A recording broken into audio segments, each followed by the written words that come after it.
So recall that in the 1920s, the United States rejected the League of Nations and the Treaty of Versailles because they were worried about internationalism. They didn't want to be controlled by other countries. And they returned to what's called isolationism, right? This desire to not be involved in international affairs. And that's true to a certain extent, but not really.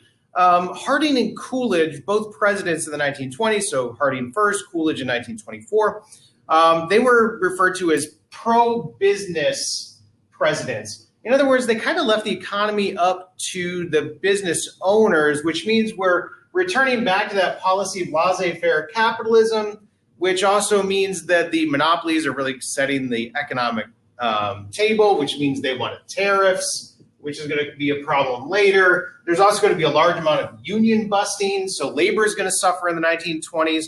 But this time of a booming economy, or at least it seemed like a time of booming economy, the farmers really suffered. Workers were kind of getting the short end of the stick here. But the economy is booming, so people kind of overlooked it. The problem is in Europe, because the United States is now entering a time of global trade. And while we like to think of isolationism as the United States staying out of other people's affairs, they're economically tied into all of these other countries. And if those countries struggle and fail, the United States is going to struggle and fail. So the United States recognizes that European countries are in trouble. England and France couldn't pay off their war debts. They were relying on German reparations, right? Remember, the Treaty of Versailles made Germany pay about $2 billion in reparations. Now, the United States was owed money by England and France. If they don't get money from Germany, then the British and the French can't pay off their debts to the United States.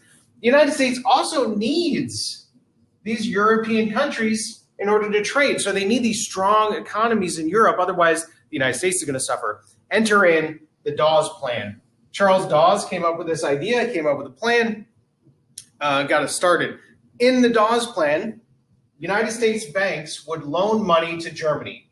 They would restructure those reparation payments. Germany would make the reparation payments on time, and then they'd owe the United States banks the money.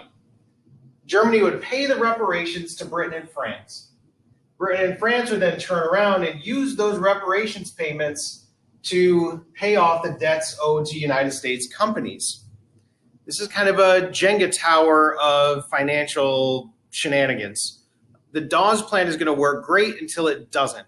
In 1929, when the stock market collapse happens, all of a sudden the United States banks and securities don't have the money to loan to Germany, which means the Germans can't make the reparations payments, which means France and Britain can't pay off the United States companies, which means the delicate balance that was the world economy crumbles down.